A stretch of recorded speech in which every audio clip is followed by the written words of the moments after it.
subscribe the channel and press the bell icon for upcoming videos. Hello friends, welcome to my channel Pharmacology Concepts by Rajesh Chaudhary, and in this video I will discuss about the model paper of the Pharmacology 1 B Pharm 4th semester, and in it covers the 3 drug acting on the ANS and 4 and 5 drug acting on the CNS। तो आज की video में हम बात करेंगे आपके ANS और CNS से लेकर जो फार्माकोलॉजी की उससे जो बेसिक MCQs हैं, क्या लॉन्ग क्वेश्चन हैं, शॉर्ट क्वेश्चन हैं, वो क्या आ सकते हैं। ये वीडियो आपके डिमांड पर ही बनाया गया है क्योंकि हम इसमें अप्रॉक्सीमेटली 60 MCQs ऐड किए हैं जो कि बहुत ही इंपॉर्टेंट होंगे आपके MCQ सीरीज़ में। इनसे आपके GPAT नाइपर से भी क्वेश्चंस आते हैं, बहुत ही सिलेक्टेड क्वेश्चंस हैं, बहुत ही कॉन्सेप्चुअल क्वेश्चंस हैं। बहुत सारे क्वेश्चंस मैंने खुद डिज़ाइन किया है, कॉन्सेप्चुअल किया है, जो मैंने क्लास में लेक्चर के दौरान आपको बताया है, तो भी इम्पोर्टेंट है, इसलिए आप इस वीडियो को पूरा देखिए। इसके अलावा हम बाद में इस वीडियो पे एक्सप्लेन भी करेंगे आपके आंसर्स को, क्या उनसे और क्वेश्चंस आ सकते हैं, बन सकते हैं। तो अप्रॉक्सीमेटली जो हैं 100 से 150 क्वेश्चंस आपको समझ में आएगा कि किस तरीके से होंगे। तो ये जो वीडियो है आप पूरा देखिए, अपने फ्रेंड्स के साथ शेयर कीजिए ताकि उनको भी ये वीडियो मिल सके और उनके आने वाले एग्ज़ाम्स में हेल्पफुल हो सके, क्योंकि मैक्सिमम यूनिवर्सिटी पे जो एग्ज़ाम्स हैं वो ऑनलाइन होने जा रहा है, जो कि MCQs बेस्ड होंगे। तो लेट स्टार्ट द टॉपिक। सो जो फर्स्ट है वो है आपका MCQs। तो MCQs में हम बात करते हैं 1 by 1। जो क्वेश्चन नंबर 1 है, आप देखिए, most local anaesthetics agents consist of. जो बात करें लोकल एनेस्थेटिक्स की, तो उनकी रिंग में क्या क्या होते हैं। Lyophilic groups, intermediate chains, immuno group and all. तो हमने अब ऑलरेडी बात कर चुके हैं कि इनमें तीनों होते हैं, ठीक है। तीनों ही रिंग, हमने मेडिसिनल केमिस्ट्री में बात किए थे कि इनमें जो हैं तीनों आपके प्रेजेंस होते हैं, चाहे लिपोफिलिक हो, इंटरमीडिएट हो या एमिनो हो, इसलिए आंसर क्या होगा डी, ठीक है। Indicate the local anaesthetics agent which has the shorter duration of actions. तो बहुत सारे आपके लोकल एनेस्थेटिक्स हैं, उनमें कुछ लॉन्ग एक्टिंग है, कुछ शॉर्ट एक्टिंग है, आप उसको याद रखिए। जो शॉर्ट एक्शन है वो आपका है प्रोकेन, तो procaine is the answer B, ठीक है। तो इस तरह से क्वेश्चन आ सकते हैं। Which of the following cholinomimetic is indirect. अब इनमें से कौन सा कोलिनोमाइमेटिक ड्रग या पैरासिम्पथोमाइमेटिक ड्रग जो हैं इनडायरेक्ट एक्टिंग है। अब क्वेश्चंस बहुत सारे आ सकते हैं इस तरीके से, ठीक है। अब देखिए, लोबेलिन, पिलोकार्पिन एंड कार्बाकोल, ये तीन ड्रग हैं वो आपके डायरेक्टली रिसेप्टर्स पे बाइंड करते हैं और उनको एक्टिवेट कर सकते हैं। लेकिन जो इंड्रोफोनियम है, फाइसोस्टिग्माइन है, नियोस्टिग्माइन है या ऑर्गेनोफॉस्फेट्स हैं, ये आपके इनडायरेक्ट एक्टिंग कोलिनोमाइमेटिक्स हैं। ये अल्टीमेटली जो कोलिन स्ट्रेस एंजाइम है, ठीक है, उस एंजाइम को इनहिबिट करते हैं। उससे जो बायोअवेलेबिलिटी है आपके स्टाइलकोलिन का इनहेंस होता है, क्योंकि कोलिन स्ट्रेस एंजाइम एक तरीके से मेटाबॉलिक एंजाइम है स्टाइलकोलिन के लिए, जो उसको मेटाबोलाइज करता है। मेटाबोलाइज नहीं होगा तो उसका जो कंटेंट बढ़ेगा। तो ये एक तरीके से इनडायरेक्ट एक्टिंग काम करता है आपके जितने भी फाइसोस्टिग्माइन, नियोस्टिग्माइन, इंड्रोफोनियम, टैक्रिन वगैरह, या फिर बात करें ऑर्गेनोफॉस्फेट्स की, तो ये सब जो हैं आपके इनडायरेक्ट एक्टिंग कोलिनोमाइमेटिक ड्रग्स हैं, ठीक है। और जो इंड्रोफोनियम का यूज़ है हम यूज़ करते हैं माइस्थेनिया ग्रेविस के डायग्नोसिस के लिए, ठीक। अब आते हैं हम लोग question number 4। Indicate the cholinesterase activator या रीएक्टिवेटर। तो उसमें से आपके आंसर हैं प्रालिडोक्सिम। हमने ऑलरेडी डिस्कस किया था इसके बारे में, और ये आपके मेडिसिनल केमिस्ट्री में भी है। तो आपके मेडिसिनल केमिस्ट्री इकोलॉजी लगभग सिमिलर हैं, तो उनसे क्वेश्चन सिमिलर बनते हैं आपके ऑब्जेक्टिव बेस, ठीक है। Which of the following cholinomimetics is a drug of choice for the reversing the effects of non depolarizing neuromuscular relaxant. जो न्यूरोमस्कुलर रिलैक्सेंट हैं उसके इफेक्ट को रिवर्स कौन करता है, जैसे कि डिप्टिबोक्राइन है। तो आपका आंसर है इड्रोफोनियम या नियोस्टिग्माइन वगैरह करते हैं, तो ये आंसर होगा इड्रोफोनियम, ठीक है। क्यों? क्योंकि एक तरीके से ये NM रिसेप्टर्स हैं, ये NM रिसेप्टर्स पे जाके बाइंड करते हैं और उनको एक्टिवेट करते हैं। और NM रिसेप्टर्स एक तरीके से न्यूरोमस्कुलर जंक्शंस में होते हैं और मसल्स को कॉन्ट्रैक्ट करते हैं। जबकि फाइसोस्टिग्माइन का मेन रोल क्या है, आपके ग्लूकोमा में है, पिलोकार्पिन का ग्लूकोमा में है, इकोथोफेट का आपके भी ग्लूकोमा में है। तो ये जो तीनों हैं एक तरीके से मस्कुलिक पे काम करते हैं, मेनली आपके आई पे काम करते हैं, लेकिन इड्रोफोनियम आपके न्यूरोमस्कुलर जंक्शंस पे काम करते हैं। इसके अलावा आपके प्रीडोस्टिग्माइन, नियोस्टिग्माइन भी आपके NM रिसेप्टर्स एक्टिवेटर हैं जो कि मसल्स को कॉन्टैक्ट कराते हैं, ठीक है। ओके, आते हैं question number 6। The group of the nicotinic receptors blocking drug consist of ganglionic blocker, atropine similar drugs, neuromuscular junctions blocker and both ANC। तो जो निकोटिनिक रिसेप्टर्स ब्लॉकिंग ड्रग हैं, मतलब आपके N रिसेप्टर्स को ब्लॉक कर रहा है, तो वो होते हैं गिग्नानिक ब्लॉकर, जिसको हम बोलते हैं NN ब्लॉकर, या फिर होते हैं न्यूरोमस्कुलर ब्लॉकर। जो एट्रोपिन सिमिलर ड्रग हैं वो आपके एंटी मस्किनिक होते हैं, याद रखिए क्या होंगे वो, एंटी मस्किनिक होंगे, ठीक है, क्लियर। चलिए, तो आंसर क्या होगा ANC, आते हैं क्वेश्चन नंबर 7 की ओर। M3 रिसेप्टर सब टाइप्स इज लोकेटेड इन, जो M3 रिसेप्टर्स है वो कहाँ पे होते हैं? इन मायोकार्डियम नहीं होता, मायोकार्डियम पे क्या होते हैं? M2 रिसेप्टर्स, जो GIPCR थ्रू काम करता है और हार्ट की एक्टिविटी को कम करता है, याद रखिए। इन सिंपैथेटिक पोस्ट गैंग्लियनिक न्यूरॉन्स, जो सिंपैथेटिक पोस्ट गैंग्लियनिक न्यूरॉन्स में आपके बेसिकली क्या होंगे? आपके NN होते हैं, ठीक है। जो गैंग्लिया है उसमें NN ही होते हैं, चाहे वो सिंपैथेटिक हो या पैरा हो। On affected cells membrane of the glandular and smooth cells, तो ये आंसर आपका सही है C, ठीक है, क्योंकि जितने भी मसल्स हैं आपके उनमें ये होते हैं, ग्लैंड्स में होते हैं M3 रिसेप्टर्स। और जो मोटर इन प्लेट्स है उसमें क्या होंगे? NM रिसेप्टर्स, ठीक है। क्वेश्चन नंबर 8 आते हैं। Which of the following drugs is both a muscarinic and nicotinic blocker, कौन सा ड्रग जो है दोनों को ब्लॉक करता है? ठीक है, इसका जो आंसर है आपका बेंजट्रोपिन है। बेंजट्रोपिन एक ऐसा ही ड्रग है एट्रोपिन क्लास का जो दोनों को ब्लॉक करता है। एट्रोपिन की बात करें केवल मस्कनिक को करता है। हेक्सामेथोनियम की बात करें या सस्लेनकोन की बात करें तो वो आपके केवल N रिसेप्टर्स पे काम करते हैं, ब्लॉक करते हैं, लेकिन आपके बेंजट्रोपिन आपके निकोटिनिक और मस्कनिक दोनों को ब्लॉक करता है, आप याद रखिए। आते हैं क्वेश्चन नंबर 9 की ओर। The atropine poisoning includes all of the following symptoms except, atropine poisoning से क्या आपको सिम्टम्स होंगे? इनके अलावा कौन सा नहीं होगा? मतलब मिड्रासिस, सक्लोफेजिया, हाँ होता है, ये पीपल को डायलेट कर देते हैं, उससे सक्लोफेजिया भी होगा, ब्लड विजन होगा। Hyperthermia, dry mouth, hot flush skin, ये भी हो सकता है। एजिटेशन, डिलीरियम, ये भी होगा, ठीक है। ब्रेडिकार्डिया, आर्थोस्टेटिक हाइपोटेंशन, ये आपको नहीं होगा क्योंकि एक तरीके से हार्ट रेट को इन्हेंस करता है, ठीक है। तो ये आपका आंसर गलत होगा, ये जो है एसिटाइलकोलिन के इफेक्ट हैं। क्वेश्चन नंबर 10 आते हैं। Indicate the ganglionic blocking drug, मतलब NN blocker which can be taken only for treatment of hypertension, एक ही ड्रग है, वो है आपका मेकालामिन, आपने पढ़ा होगा, हमने पढ़ाया भी है, ठीक। Indicate the muscles which are more resistant to block और रिकवर मोर रैपिडली, कौन सा ऐसा मसल्स है जो कि बहुत हम ब्लॉक नहीं कर सकते, बहुत ही रजिस्ट होते हैं और ब्लॉक नहीं होते हैं, रिलैक्स नहीं होते हैं, अपना काम करते रहते हैं, और रिकवर भी अगर ब्लॉक हो गए तो रिकवरी फास्ट होती है। हैंड, लेग, नेक, डायफ्राम, आंसर क्या होगा? डायफ्राम। ये कॉन्सेप्चुअल है, आप समझिए। डायफ्राम एक तो आपके लंग्स का मसल्स है, ठीक है, जो लंग्स के नीचे जो डायफ्राम होते हैं, लंग्स के नीचे, तो डायफ्राम अलग ही मसल्स हैं, वो कंटिन्यूसली काम करते रहते हैं। अगर वो काम करना बंद कर दिए तो आपको रेस्पिरेशन में दिक्कत होगी। एक तरीके से स्मूथ मसल्स भी हैं, ठीक है। बाकी जो नेक, ले वगैरह हैं वो आपके स्केलेटल मसल्स हैं जो इजीली ब्लॉक कर सकते हैं, लेकिन इसको ब्लॉक करना इतना इजी नहीं है क्योंकि फिजियोलॉजिकल का ही रोल है कि ये ब्लॉक होने नहीं देता। क्वेश्चन नंबर 12 आते हैं। बीटा एड्रेनो रिसेप्टर्स सब टाइप्स, मतलब बीटा रिसेप्टर्स की बात कर रहे हैं जो आपके एडर्जिक रिसेप्टर्स हैं। Is containing all of the following tissues except, सभी में होते हैं, कौन से टिश्यू में नहीं होते हैं? ब्रोंकियल मसल्स में आपके होते हैं बीटा 2, हार्ट में होते हैं आपके बीटा 1, फैट सेल्स में होते हैं बीटा 3, पिपिलरी डायलेटर मसल्स में होते हैं अल्फा 1, याद रखिए अल्फा 1 होते हैं पिपिलरी डायलेटर मसल्स में, जिसको बोलते हैं रेडियल मसल्स, और जो सर्कुलर मसल्स हैं उसमें होते हैं बीटा 2, ठीक है। तो आंसर क्या होगा? ये। तो बीटा 2 रिलैक्सेन करता है, अल्फा 1 कॉन्स्ट्रिक्ट करता है, तो उससे अल्टीमेटली दोनों के पॉजिटिव रिस्पॉन्स से आपको क्या होगा? माइड्रियासिस होगा, पिपिल डायलेट होगा, ठीक है। सब पढ़ाया हमने फार्माकोलॉजी में। क्वेश्चन 30 आते हैं। In which of the following tissues both alpha and beta stimulation produce the same effect, ultimately जो अल्फा 1 है और बीटा 2 की बात करें तो अल्फा 1 बीटा 2 ऐसे रिसेप्टर्स हैं जो दोनों का इफेक्ट अपोजिट होता है ऑलमोस्ट, लेकिन एक ऐसा टिश्यूज है जिसमें सेम होते हैं, वो कौन सा है? देखो, आते हैं ब्लड वेसल्स में अपोजिट होते हैं, एक कॉन्स्टिट्यूट करता है अल्फा 1, आपका बीटा 2 लेक्स करेगा। इंटेस्टाइन बात करते हैं, यूट्रस में भी सेम है, alpha 1 constrictor, beta 2 relaxant. Commonly alpha 1 constrictor होता है मसल्स का और बीटा 2 रिलैक्सेंट होते हैं, यहाँ भी ब्रोंकस पर भी। लेकिन इंटेस्टाइन में ऐसा है कि ये दोनों रिसेप्टर्स प्रेजेंट होते हैं और दोनों के थ्रू एक तरीके से इनमें रिलैक्सेंट इफेक्ट मिलता है, ठीक है, ओके। Question number 14।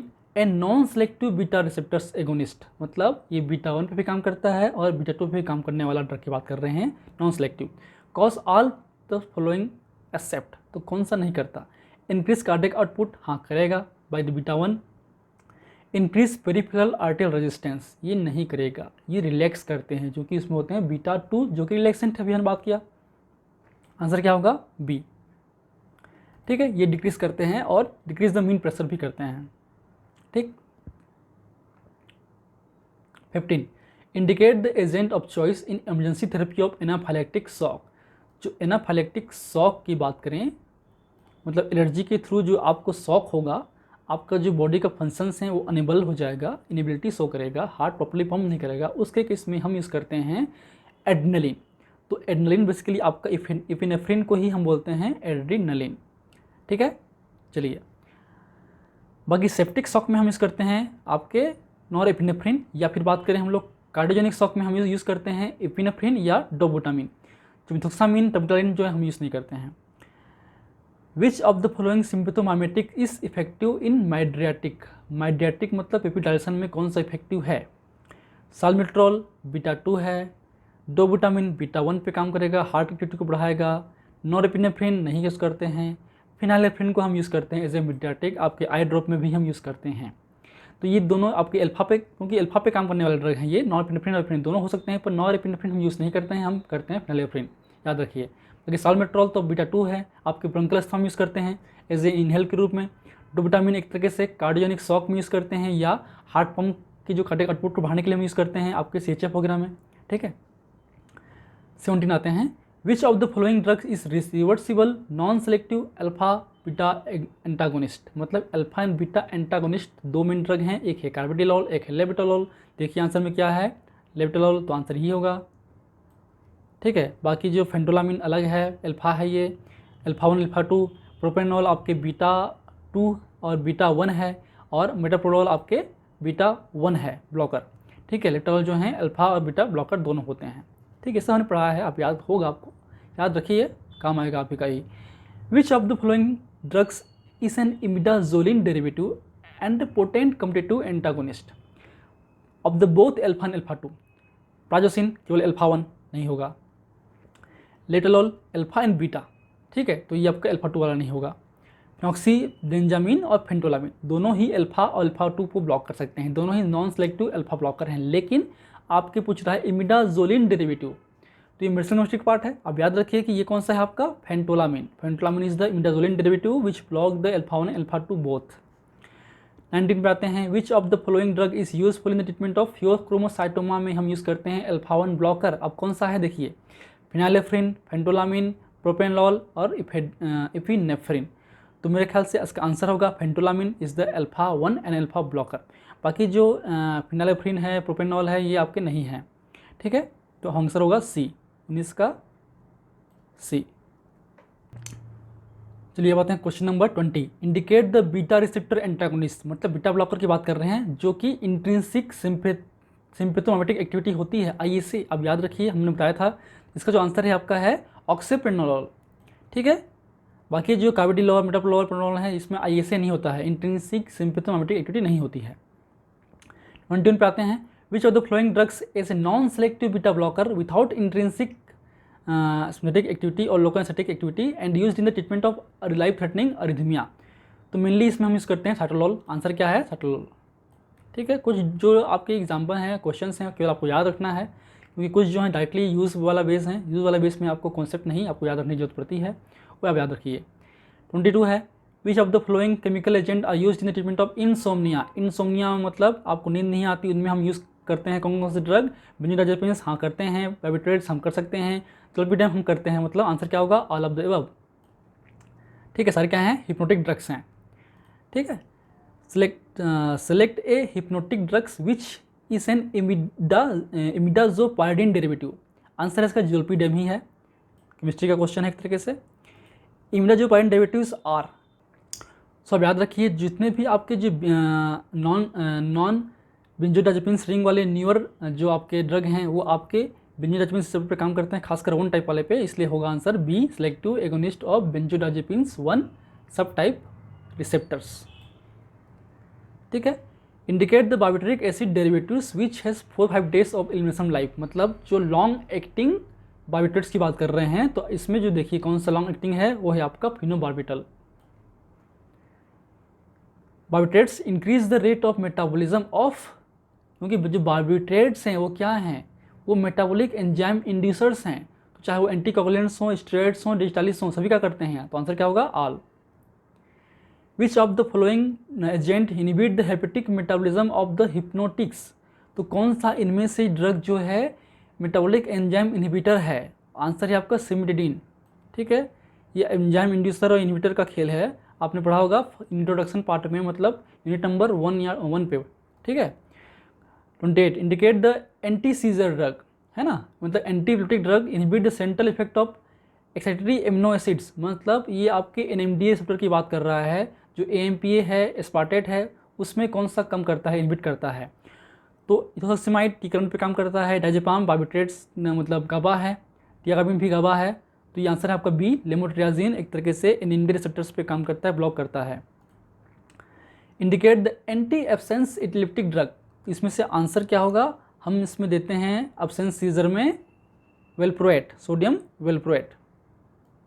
चलिए अब आते हैं question number 30। Which the most effective drug to stopping the generalised tonic-clonic status epilepticus in adult is the diazepam. हमने आपको पढ़ाया था एपिलेप्सी में जो चॉइस ऑफ ड्रग है या फर्स्ट लाइन ड्रग है वो बहुत ही इंपॉर्टेंट है, तो उसको आप जरूर देखिए, पढ़िए, है ना। एपिलेप्सी में dose related adverse effect of the phenytoin, तो फेनेटोइन का डोज बढ़ाएंगे तो बेसिकली जो बाकी जो इसमें से एक आंसर है आपका जिंजिविनल हाइपरप्लेसिया, गम हाइपरट्रोफी। बाकी जो हैं वो डोज रिलेटेड नहीं होते हैं, वो आपके आएंगे ही, रेयरली हैं या फिर वो आपके नहीं हो सकते, लेकिन ये जो है डोज बढ़ाने पे होता है। ठीक है। Which neurons are the involve in the parkinsonism, Parkinson disease में कौन कौन से न्यूरॉन्स जो हैं इन्वॉल्व होते हैं, कोलिनर्जिक, गाबा, डोपामिन। तो ये तीनों होते हैं। आप मेनली कोलिनर्जिक डोपामिन का पढ़ते हैं, लेकिन गाबार्जिक भी उसमें इंटरकनेक्टेड होते हैं। ठीक है, इसलिए जो है तीनों आंसर होगा इसका। हमने पार्किंसन को डिटेल में पढ़ाया था आपको, आप देखिए उस वीडियो को, अभी शायद आपके लिस्ट में है, देखिए एक बार, बहुत अच्छा वीडियो है वो, बहुत अच्छा लेक्चर है। विच protein is associated with the Parkinson, Parkinson में कौन सा प्रोटीन आपके इन्वॉल्व होता है। तो बीटा एमालॉइड आपके होते हैं एल्जाइमर पे, हंटिंगटिन आपके हंटिंगटिन में होते हैं, अल्फा होता है, अल्फा सिनोलिन जो हैं आपके होते हैं पार्किंसन में। ठीक है। Indicate the drug which induce the Parkinson syndrome, Parkinson syndrome में पार्किंसन लाइक इफेक्ट कौन शो करता है, कौन करते हैं, न्यूरोलेप्टिक्स मतलब एंटीसाइकोटिक ड्रग्स, फ्यूमेथाजिन्स ड्रग जो है आपके क्लोरप्रोमाजिन। ठीक है, आंसर क्या होगा, क्लोरप्रोमाजिन, जिसको बोलते हैं एक्स्ट्रा पिरामिडल साइड इफेक्ट्स। ठीक है। Which of the following statement is correct, MAO A और माओ बी की बात कर रहे हैं, तो सिंपल सा आंसर है माओ ए आपके जो बायोजेनिक एमीन्स खासकर 5-HT और NA को मेटाबोलाइट करते हैं, हमने पढ़ा अभी एंटी डिप्रेसेंट में। ठीक है। जबकि जो माओ बी है वो आपके करते हैं डोपामिन को। अब देखिए कौन सा आंसर है, सी होगा। माओ ए आपके नॉरेपिनेफ्रिन और सेरोटोनिन है, माओ बी डोपामिन, ये सही आंसर है। चलिए question number 36। Most common medical complication of the alcohol abuse, liver failure, liver damage, cirrhosis, tolerance, physical dependence, general symmetrical nerve injury, सभी होता है। आल ऑफ द अबव का answer इसका 36 का। ठीक है, जहाँ पे भी क्वेश्चन ऑब्जेक्टिव में अगर आल ऑफ द अबव आता है ना, तो वो आपके आंसर प्रिफर्ड होगा, आपको याद नहीं है तो। ठीक है। चलिए 37 पे आते हैं। Effect of moderate consumption of alcohol in on the plasma lipoproteins, तो ये गुड कोलेस्ट्रॉल को इन्हेंस करता है जो कि HDL है। ठीक है, तो ये क्या होगा, raise the serum, answer A ही होगा, raise serum level of HDL। ठीक। Indicate the drug which alter the brain response to alcohol, कौन सा जो ड्रग है जो कि ब्रेन रिस्पॉन्स जो हैं आपके एल्कोहल को उसको कम करता है, वो है आपका आंसर नाल्ट्रोक्सोन। चलिए बताते हैं, नेक्स्ट है आपका which of the following agent may be used as an antidote of for ethylene glycol और मिथेनॉल पॉइजनिंग। तो हम यूज़ करते हैं इसमें फोमापेजल, है ना, फोमेपिजोल जो है एक तरीके से एल्कोहल डिहाइड्रोजिनेस इनहिबिटर है। ठीक है, तो आप देखिए, पढ़िए, हमने पढ़ाया भी था। The principal mechanism of the fomepizole is the alcohol dehydrogenase inhibitor, हमने अभी कहा, सी होगा answer. Indicate the chemical mediator in anti nociceptive descending pathways. अब इसमें जो हैं बीटा इंडोरफिन, मेटान्यू इनकेफालिन, डायनोरफिन वगैरह हैं, ये सारे के सारे क्या हैं, ये सारे सारे ओपोइड एनालॉग्स हैं जो आपके बॉडी में होते हैं। ठीक है, तो ये सारे सारे आंसर होगा ऑल ऑफ द अबव, ये आप याद रखिए। क्योंकि इसके साथ मैंने पढ़ाया नहीं है, बट आपको पता होना चाहिए। विच of the following mediator is found mainly in the long distending pathway from the mid brain dorsal horn. इसमें जो आंसर है वो आपका है इनकेफेलिन। अब याद रखिए इसका आंसर क्या होगा, B enkephalin. Select the narcotic analgesics which is antagonist और पार्शियल म्यू रिसेप्टर एगोनिस्ट। तो हमने मेडिकल में पढ़ाया था, आंसर है आपका पेंटाजोसिन, ठीक है, जो कि म्यू रिसेप्टर्स पे पार्शियली एगोनिस्ट की तरह काम करता है और नॉर्मली एंटागोनिस्ट की तरह काम करता है, ठीक है। चलिए 44, the diagnostic trade off the opioid overdose is, क्या होगा अगर ओवरडोज होगा तो, मिड्रियासिस नहीं होता है, मतलब ये नहीं होगा, ये भी नहीं होगा। अब देखिए दो, कोमा, डिप्रेस्ड डिप्रेशन, म्योसिस, ये होगा क्योंकि इसमें सभी कुछ होता है ऐसा, तो ये आंसर है, इसमें ट्यूमर वगैरह नहीं होते हैं, ठीक है। तो आंसर क्या होगा, B. Which one of the following non narcotic agents inhibit mainly cyclooxygenase in CNS COX-3। तो हमने कहा था पैरासिटामोल, हमने इसको मेडिसिनल केमिस्ट्री में पढ़ाया था आपको। इसका जो कोलॉजी पार्ट है वो आपका 5th सेमेस्टर में होगा, बट हमने पढ़ाया था आपको, इसलिए क्वेश्चन दे दिए ताकि आपको देखें कि याद है कि नहीं है, ठीक है। Which of the following dopaminergic system is most closely related to the behaviour. Hypothalamic pituitary में रिलेशन है आपका एंडोक्राइन सिस्टम का, एक्स्ट्रामेंटल में आपका सिस्टम से मोटर इफेक्ट का, जो बिहेवियर का है वो होता है आपका मिजोलिम्बिक और मिजोफ्रंटल सिस्टम पे, याद रखिए, ठीक। 47 आते हैं, hyperprolactinaemia is caused by the beta blocker, blockade of dopamine. Dopamine protein level को कम करता है, रिलीज कम करता है, जो D2 ब्लॉकर्स हैं, है ना, वो बढ़ाते हैं। तो आंसर क्या होगा, पिट्यूटरी, क्योंकि आपका जो प्रोलेक्टिन है वो कहाँ से निकलता है, पिट्यूटरी से निकलता है। Extrapyramidal reactions can be treated by the levodopa, bromocriptine, dopamine, benztropine. तो बेंजोट्रोपिन से हम करते हैं ट्रीटमेंट, क्यों करते हैं, क्योंकि जो बेंजोट्रोपिन है वो एसिटाइलकोलिन के लेवल को कम करेगा, तो जिससे जो D2 और जो एसिटाइलकोलिन का लेवल है वो मेंटेन होगा। Uptake, which of the following antidepressant drug is selective inhibitor of norepinephrine reuptake. Fluvoxamine नहीं है, इमिटिटलिन नहीं है, ये सब जो हैं आपके 5-HT और Na दोनों के लिए हैं। जो मेप्रोटिलिन है वो सिलेक्टिवली आपके नॉरएपिनेफ्रिन के अपटेक को ही इनहिबिट करते हैं, ठीक है। चलिए, the irreversible Mao inhibitor have a very highly risk of developing. जो माओ इनहिबिटर्स हैं इरिवर्सिबल, हमने कहा था ये करते हैं hypertensive crisis with the tyramine containing foods. तो आंसर क्या होगा, hypertension reactions to tyramine ingested food, ठीक है।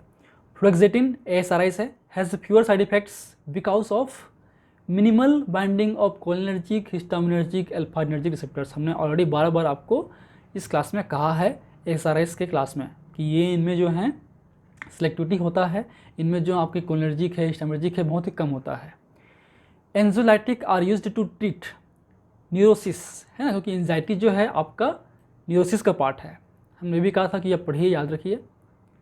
Which of the following agents belong to the psychostimulants. कौन सा जो ड्रग है वो आपके जो साइकोसिस है उसको इन्हेंस करता है, तो वह आपका मेरिडिल, ठीक। आते हैं नेक्स्ट पे, इंडिकेट द नॉन यूट्रोपिक एजेंट। मतलब कौन सा जो ड्रग है वो हम एल्जाइमर में यूज़ करते हैं एज ए नॉन यूट्रोपिक, आपके कॉग्निटिव फंक्शन को इन्हेंस करने के लिए, वो आपका पैरासिटामोल, ठीक है।